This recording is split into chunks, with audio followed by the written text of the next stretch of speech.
Do you have questions about Wisconsin government and politics? If so, you are definitely not alone. And this week, we're going to answer a few from our audience about polarization, social media, and money. This is Inside Wisconsin Politics. I'm Sean Johnson here with my colleagues Zach Schultz and Rich Kramer in Eau Claire. Hey, guys. Hello. Hey, Sean. So we want to say up front that if you have questions, you should email us at insidewisconsinpolitics@wpr.org. But the questions we're going to talk about today didn't just come out of nowhere. It turns out Anthony Chergosky, a professor of political science at the University of Wisconsin-La Crosse, watches our show, and he watches it with his students in his legislative process class. We talked to Professor Chergosky a lot. He suggested his students could ask us questions, and he helped set that up. A couple of the students submitted their questions by video, including Riley Bickelhaupt, who wanted to know about political polarization. Hi guys, my name is Riley. I'm a freshman at the University of Wisconsin-La Crosse. I'm studying political science and Spanish with a minor in legal studies. My question for you guys today is, how do you think the ongoing political polarization in Wisconsin affects the state's ability to pass bipartisan legislation? Zach, I feel like there are layers to this answer, which is kind of like the reason we like the question. So where would you begin to answer Riley here? Last semester, and then hope that their time doesn't run out before summer starts. This is a huge question. It's a good question, Riley. The first thing you have to do to define is, what is bipartisan? Because technically, one Democrat joins the Republicans, it's a bipartisan bill, even if all the rest of them oppose it. So we can really stretch the definition. And Sean, you remember back, 20 years ago under Jim Dole, at the end of the year interviews, we'd talk about controversy in the Capitol and say 90% of the bills we pass are bipartisan. And those statistics are true. Most of those bills are really minor, some technical adjustments. Some of those really aren't controversial at all. So they are overwhelmingly bipartisan, but the ones that get our attention, the ones that we track and we follow, are very contentious. And yes, political polarization absolutely factors into the image that your audience or their voters at home will view what happens if they let something pass. And that goes through leadership all the way down. I can tell you for certain that Robin Vos, as Assembly Speaker, knew exactly which districts he had to worry about more vulnerable members, and he would let them vote against Republican bills because he knew that they had to show they were more moderate or more bipartisan in those areas, or bills that were going to pass, they got to be co-signers on so that they could say, I helped pass this legislation. So there's a lot of tricks and details into what is bipartisan, but absolutely there's only one bill that needs to be passed each legislative session, and that's the budget. So Sean, my question to you is, if only Republicans in the legislature vote for the budget, all Democrats vote against it, but Governor Evers signs it, is it now bipartisan? I think it is, yes. I think that the Democratic lawmakers in that situation have the luxury of knowing that their governor's back there to make the call that needs to be made. And if they have issues with it, they can go to the governor and say, hey, maybe take this out or reword this with your partial veto, governor. So I think that's an example of a bipartisan budget. And I think as you've seen the Republican margins shrink, you have seen more Democratic votes on those budgets, too, because you have some of those lawmakers, like you talked about, under this new map. You have lawmakers that are more inclined to represent a 50-50 district. And what do you hear from them when they are campaigning? We want to work across the aisle. That is a go-to message. Rich, how about you? When it comes to bipartisanship and Riley's question, what stands out to you? So I think what you've both said is totally accurate. A couple things that stick out to me is when there are these bipartisan bills that get our attention because they are major, policy issues, it seems like the compromise falls under a couple categories. It's fear or favor. So I think of when the Wisconsin Supreme Court's liberal majority struck down Republican-drawn legislative voting districts as unconstitutional. Shortly after, Republicans actually voted for maps that were drawn by Governor Tony Evers. When they were opposed to the court case, they were opposed to these maps all along. But yet they voted for the ones from the governor. Why would they do that? Well, one of the theories is that they feared that the Supreme Court justices' liberal majority might draw maps that are more favorable to Democrats than what they ended up passing from Evers. So, and then when it comes to favor, I think of a bill that passed and was signed into law this past session that started out as a Republican bill banning people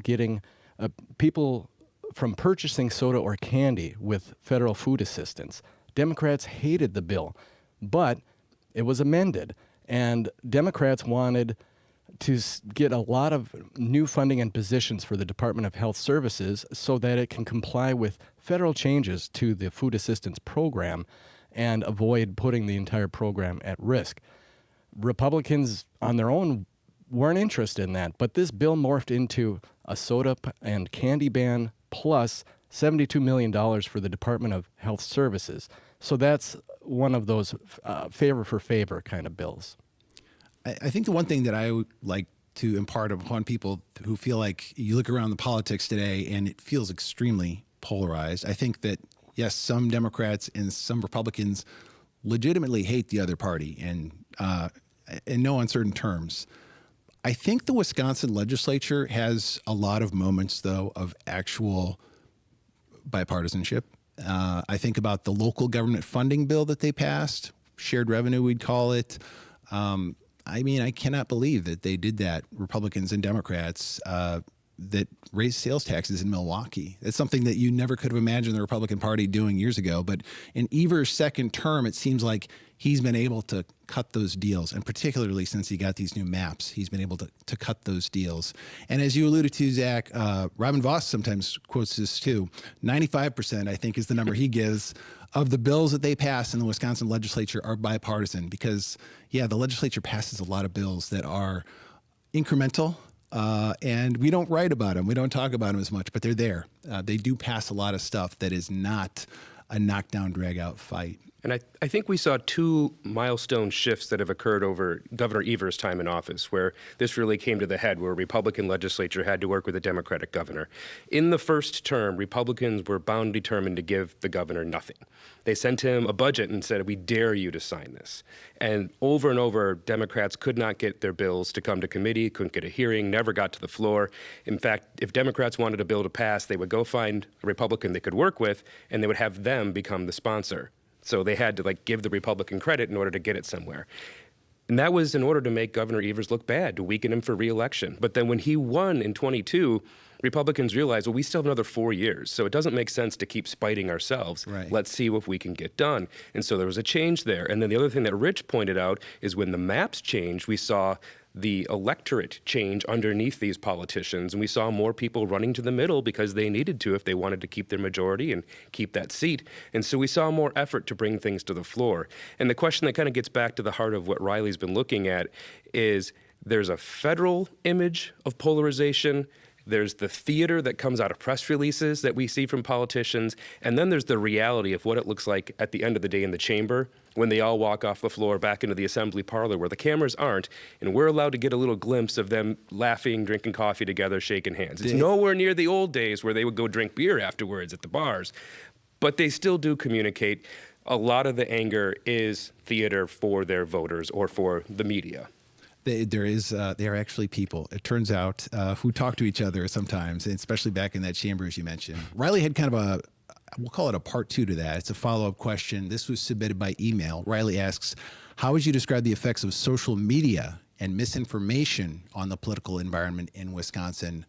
Rich, let's go to you first in this one. How are social media and misinformation affecting everything in Wisconsin, but especially our politics? In a big way. I mean, the immediate example that comes to mind is President Donald Trump's, false claims about the 2020 election being stolen from him through massive fraud in states like Wisconsin.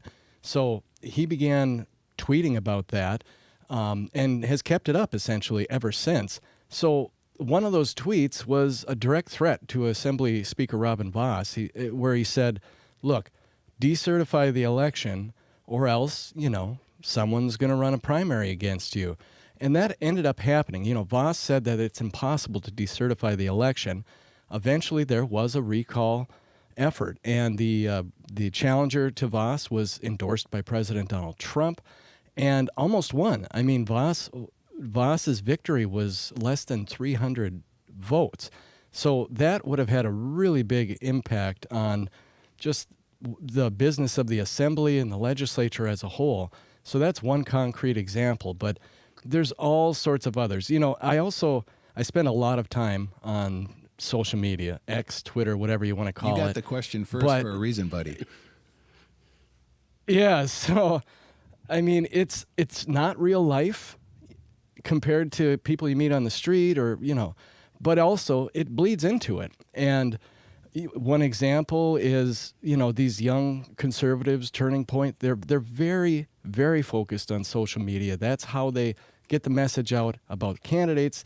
That's how they get their gentle threats against lawmakers or party officials that aren't doing what they think they should do. So it does bleed over into real life, but also there's an aspect of it being totally online and in its own universe.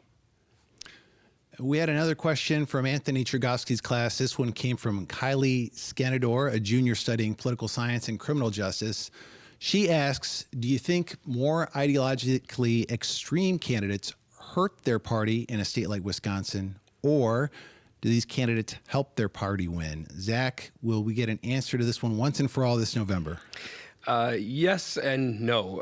And the reason for that is once somebody wins, they are the definition of their party, and certainly for governor.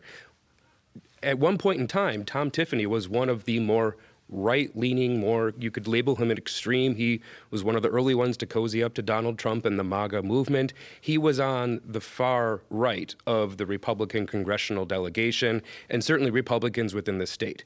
Now he is likely the front runner to be the Republican nominee for governor, and if he wins, he will be the face of the Republican Party. And so that shift that occurs means it's no longer about what is extremism, because the voters will vote for whoever they think favors them, and politicians redefine their own image all the time. We saw another Democrat enter the field for governor, Kirk Bangstad, who has a pretty tawdry history with Democrats themselves, starting Minocqua and lawsuits, and I think he was arrested, and he's on the outs with a lot of these candidates, and he decided recently he was going to run for governor, enter the field, and he did not get the same cordial welcome that the other Democrats did when they announced last year, and he would definitely be considered on the left and a little more of an extreme candidate by most people's views of what is a centrist, moderate, or even a far left Democrat today. That doesn't mean Republicans won't try and use it against the whole field the same way that Democrats are going to use Donald Trump and his connections to Tom Tiffany against him. But it will be, how will the candidate that emerges be able to redefine themselves as the face of the Democratic Party or the Republican Party? And he announced for governor shortly after he was visited by federal agents after promising, among other things, to offer free beer when Donald Trump dies. This was after the most recent assassination attempt. So a perfect example of what Rich is talking about in social media being a little bit of a toxic place, and going right back to Riley's first question about political polarization, it occurs in social media and it does bleed over into the real world. To me, I think this question really kind of boils down to the word extreme, which is always in the eye of the beholder. Like you mentioned, once somebody wins, they become normal. You just become accustomed to that. But I think in 2016, a lot of Democrats, a lot of Republicans certainly considered Donald Trump to be on the extreme end of things. It worked for him. It continues to work for him. And when he's not on the ballot now, Republicans suffer because that's what his voters are looking for. So there's an example where even in a 50-50 state like Wisconsin, where you imagine somebody kind of, wanting to aim for that middle, the more extreme candidate, sometimes is the one who carries the day. Rich, real quick on this one. Yeah, I wanted to point to, we've got Republican Congressman Derek Van Orden. He's said a lot of inflammatory things. He's on social media a lot, thousands and thousands of tweets probably. And Democrats call him extreme, but he's won re-election. And some conservatives in the 3rd Congressional District like that. They like that about him. They like that about Trump. They feel that means they're authentic and that they're not listening to the consultant class in crafting their messaging. All right, I think we need to move on. We're going to shift gears a bit with our last question this week, which comes to us on video. It's about political spending. Hi, I'm Alex Thiessen. I'm studying political science and public administration at UW La Crosse. My question today is, with concerns about campaign spending in recent Wisconsin State Supreme Court elections, how would stricter recusal rules change judicial elections? Would new rules reduce direct campaign contributions to candidates, or would they shift spending towards outside groups such as PACs or political action committees? So recusal, the idea that when you've got a stake in the case, you're a judge, you step out of that case. Rich, this is not something that's just a theoretical question. Supreme Court justices might consider it soon, right? That's right. There's a rule petition proposal before the Supreme Court brought by a group of retired judges. And essentially, it would mandate that justices recuse themselves if there are reasonable concerns about donations they got during their campaigns affecting cases. Essentially, if those donations come from parties to the case, lawyers, what have you. But the twist is that it's still up to the individual judge or justice themselves to decide whether or not to recuse. And this rule proposal doesn't include any set dollar limits. That was attempted in a 2017 rule proposal that was rejected by the Supreme Court's former conservative majority. But now we've got a liberal majority, and they've been more open to the idea of some sort of change. But in a lot of ways, this current rule would be very similar to what exists right now on the books. Zach, for somebody out there that's just kind of wondering, like, why don't justices just adopt a strong recusal rule, put a set dollar amount on it, and say, I'm out if we get above that? There are so many reasons why that does not work. The first is simply inflation. I mean, a reasonable number that we all could have agreed on 10 years ago would be pennies today when you're talking about $50 and $100 million races, which is not this one, but the last two. And the other one is we now have a loophole in place for fundraising for these judicial candidates that did not exist 20 years ago. It was actually passed by Scott Walker and the Republicans, but it allows anyone to give as much money as they want to the political party, who can then donate that money as much as they want to the candidate. And the reason why giving money to the candidate is better than an outside PAC, which is part of the question, is the candidate gets a better ad rate. So they can buy more TV ads, more online ads for their dollar. So it's much more effective for them to keep doing it that way.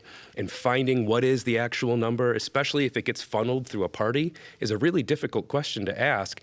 And it brings up the idea of would a group try and donate to their opposite opposing person in the hopes of spiking them off a future case. That's what the justices say who are skeptical of this. Like, we can't do that. They'll play games. Yeah, so it really is a thorny question. There's not a simple answer. And unfortunately, well, it comes down to the integrity of the justice, and that's where historically it always rested. Do we see a lot of recusals on this, though? Once in a great while, but not on funding. All right. That's all the time we have for today, but we would love to hear from you. If you have questions for a future show, just email us at insidewisconsinpolitics@wpr.org. Give us your first and last name and let us know what you want to know about Wisconsin politics and government.